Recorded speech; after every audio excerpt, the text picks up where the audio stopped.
Hey there, Pastor Farney here with our 8th lecture on the devotional life. Today's lecture will center around doing devotion in and by community. Now, we'll start with a little look at the history of these sorts of practices in the church. You see, from the earliest days after Jesus' ascension, gathering together as a church has been the way that churches do things. Going off alone certainly has its benefits, but it's not the usual and regular way that the church works. We're a community and a body, and that's the way that God made us. He said that it's not good for man to be alone. And he meant that not only in regards as to having a mate, but even more so in a broader sense. You see this very early on with a very interesting set of guys called the desert monks. There were a number of slightly deranged, mostly men, who went off in the desert to get away from the distractions of the world and focus themselves on God. It wasn't particularly long before they began to organize, to live in communities devoted to prayer and meditation and other forms of devotion. And this is kind of where the monastic movement starts, and though it's had many different styles in different places, and certainly had its foibles and abuses, the driving force behind it is admirable and really reasonable. The world distracts us from God, but our own flesh also distracts us from God. So the monastery is a world where you're not alone, but you're also not exposed to the world out there, to the common rabble. Now, the Lutheran contribution to this idea is to say, wait a minute, we can't all leave the world behind to find God. And as a matter of fact, we don't need to. God is found in the everyday. God is found in holding a job, serving your neighbor, raising children, paying taxes. Still looking for him, but he's there. He's there. This is where we need to be pushing spiritually. God is not just found at retreats and transcendental experiences. He's found even at home. Jesus says, wherever 2 or 3 are gathered in my name, I am there. And so Luther pushes the realm of community spirituality away from just the monastery and into the home and especially the congregation. These become the places that we need to struggle to draw near to God. We don't need to abandon our families and communities, but quite the opposite. We need to invest ourselves into them, invest into making them spiritually rich and vibrant places. Now, the first sort of group of topics we're going to talk about as we look to what this might mean for us, what this might look like for us. We're going to talk about community devotion in the family household. We could probably spend a whole 10-week class on this, and maybe we will one day. All of us live in some kind of household, whether we, live alone on the one end or have a whole mess of young kids on the other. And anywhere you are along that spectrum, we are encouraged especially by Deuteronomy 6, to center our households in the faith. And I've just chunked through a little book from Luther now, or I probably should have brought it, about this topic that suggests there are 3 activities that in all the research that they've done tend to correlate really well with a spiritually vibrant home. And I think these are fairly good advice. The book is like 200 pages long, but it really all boils down to these points. Now, the first is kind of deceptively simple. Obviously, in a spiritually healthy household, they read Scripture together and they pray together. It's not a great insight that spiritually healthy households do that. That's probably how you might measure a spiritually healthy household. But I think it's worth dwelling on that praying and reading together Doesn't mean you pray well. It doesn't necessarily mean that your prayers sound impressive or reverent or holy, but that your prayers are often, and especially that you pray together. This is not very surprising. You might imagine that a home in which basketball is very important. You might find these people shooting a lot of hoops together. They probably play around a lot. But the real insight is that this practice is strengthened by the community. And so kids or other distracting family members actually strengthen the spiritual life of a community. People keep one another accountable. People learn the language of one another's prayers. People learn to live together as Christians who pray and actually believe that God hears them. I'll give you the two pieces of marriage advice they gave me at seminary. The first is that you be in the regular practice of confessing your sins, but of course, never to your spouse. Gives them too much power over you. The other one, and I think they were a bit more serious about this one, is that it's almost impossible to be angry with someone for whom you are praying. Now, your day may go no better because you sat down and prayed with your kids this morning, but it is nearly certain that your relationship with your children will be much improved. So the first thing is messy prayers, doing spiritual activities together. The second point is loud tables. This is talking about the presence of deep spiritual conversations that aren't necessarily scripted in devotion or prayer. These are rich, meaningful conversations about the things that are important to you. Now, what the research found is that these conversations about what people claim is most important to them seem to happen less than once a month in your average household. It's hard to talk to your children or your parents about spirituality. It's really hard to open up if you're sharing the household with anyone but maybe a spouse, well, and then maybe even with them. It's hard to make yourself vulnerable in that way. But the results are really clear.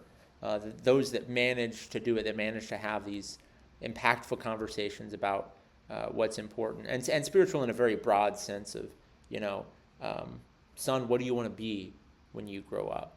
And you're not asking him, what do you think you're good at? What do you think will make you a lot of money? But what do you think will be fulfilling? What do you think is important in life? What do you want to dedicate your life to? It's hard to have a conversation like that without it turning spiritual.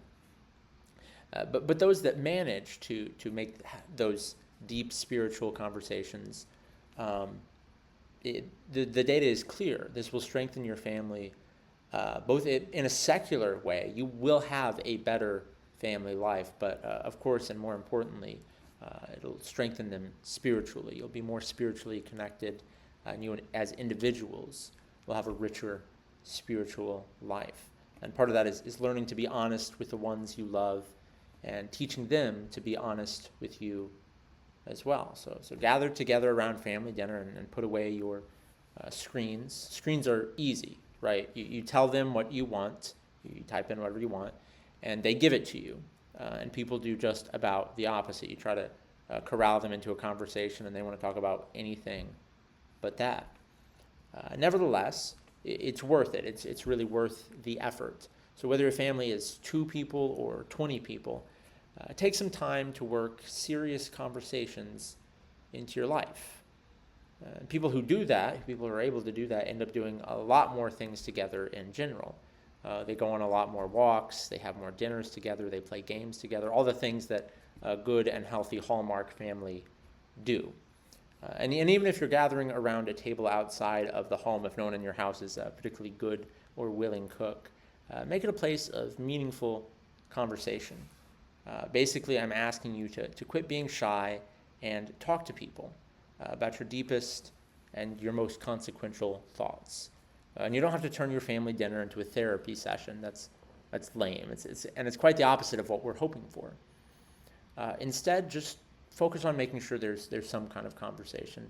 And let the Holy Spirit do the rest. And don't resist him when he does. Perhaps a small biblical word of encouragement to a loved one can lead to a substantial conversation. And the third point we get from all this research is that open doors are really, really impactful when you're trying to create this spiritually vibrant home. In no fewer than 3 different authors in the New Testament, and I'm thinking of Paul, Peter, and the author to the Hebrews, whoever he may be, we are not just commended, but commanded to practice hospitality, even for the hope that we may be entertaining angels unaware. And this is certainly not a New Testament only thing either. The Old Testament was full of commands to care for the sojourner among us. If nothing else, because God wants us to be reminded that we are sojourners here. We are without a real home in this world until Christ returns. Nevertheless, a spiritually vibrant household usually invites guests in, both family and non-family. They bring people in and they share with them and they feast with them and they celebrate life with them. You don't need to be a particularly good host. You just need to be welcoming. You just need to be willing. And if you're not willing, go ahead and try it anyway. Give it a shot. Show people the love and the welcome of Jesus. You don't need to wash their feet. You can make hamburger helper and invite over the in-laws that you haven't seen in too many weeks. If you make a big deal out of it, after all, you won't do it twice. If you put all this effort and hours of work and you go, wow, that was exhausting. That wasn't a lot of fun. Let's do that again sometime in the far future.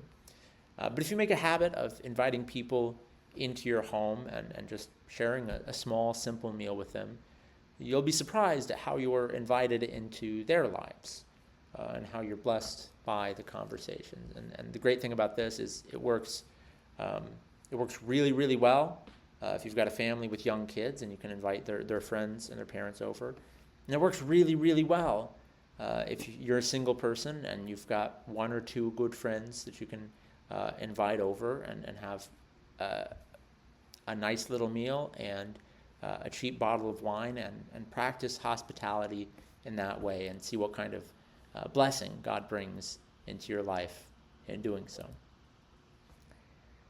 Now, of course, in addition to our lives and our families and the way that we nurture spiritual growth there, and we could really have a whole separate class on either of these topics, but in addition to that family life, we should recognize that our Lord, who said that his true family were those who hear the word of God and do it, so also our true family should be those of the household of faith.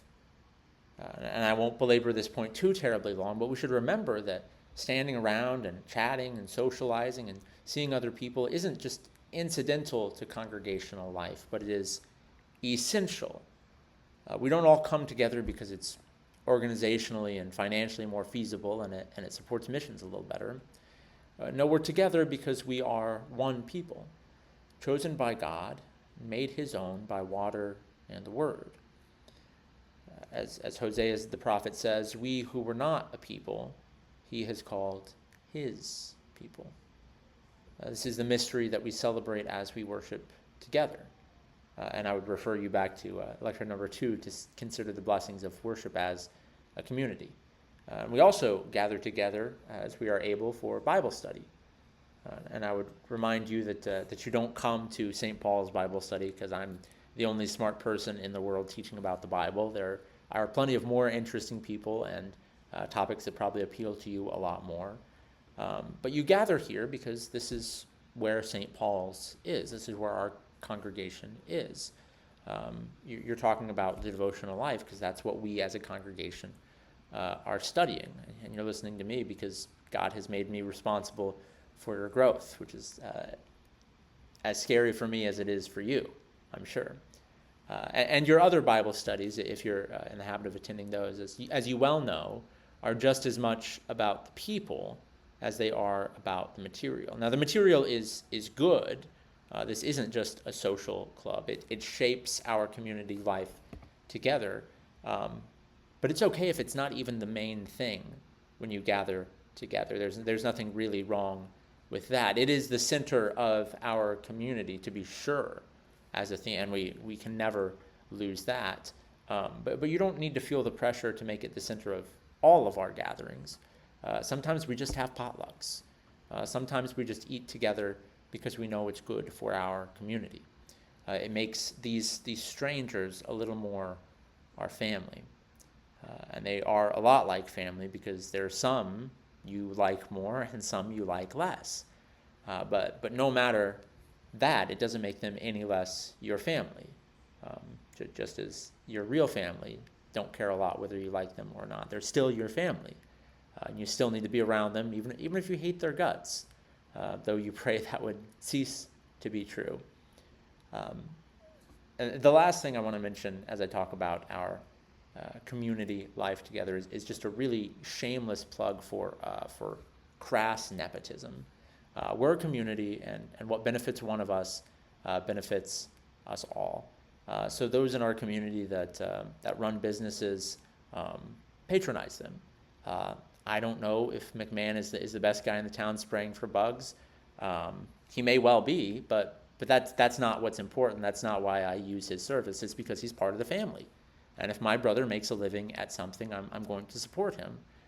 Not because I think I can get a deal, although you might be able to with some of your friends in the congregation. But you should be happy to pay a full price because you know where the money is going. It goes to our families, to our communities, who are also your families and communities, which is really cool. So that's my plug, that we would all do well to support not only Lutheran businesses, but maybe if you're a business owner and you're looking to hire someone, look around here first. See if there's any good Lutherans that need a job. The more we keep things in our community, the better off we are, both materially, which is good, but moreover spiritually. Dealing with Lutherans should be easier. You know that they share your values. You know they'll do the best work they can, and you know they're not going to rip you off. If they do, you let the community know, and we talk about it, and we tell them to knock it off. Not because we really care about the money so much, but because we care about their spiritual well-being. And dishonest business practices aren't how Lutherans should be acting. Now, of course, it's not wrong to have friends or relationships that are outside of the church. I hope you do. But the more you have within the church, the better off you are. Believe me, it just makes things better. It enriches you and your community. It actually, this is strange, it draws you closer to Christ as dealing with Christians more and more brings your faith at least to the front of your mind on occasion. You know, when you see someone from church, you're reminded that you're a part of that community, which is a small reminder, but the more of those you can stack up in your life, the more you can bring God off the back burner and keep him active and jostling around in your head. All right, so your homework for this week is really easy. You just have to have some folks over for dinner. Nothing elaborate. It needs to be the kind of thing that you just throw together. So no big engagements, no long devotional readings. In fact, do nothing more spiritual than just saying a small prayer beforehand and see how things go. Devotional practices come in all sorts, and I like this one because it's so simple and everyday. Everyone has to eat, but it's so very rewarding if you have the patience to make it regular. And part of this is, I tell you this, if you're on our normal schedule. I guess if you're watching it later, it doesn't work quite the same way. But this gives you less than a week to plan, which hopefully makes it a bit of lowers the barrier to entry. You're not too worried about cleaning. You're just going to invite someone over who doesn't care that much and who will eat whatever you feed them. So have someone over, enjoy their company, and be open to those spiritual conversations. But you don't have to push them. You can be patient. Just having dinner with a friend is enough. So if we'll see you on Sunday, come back and let us know how it went. Until then, God bless.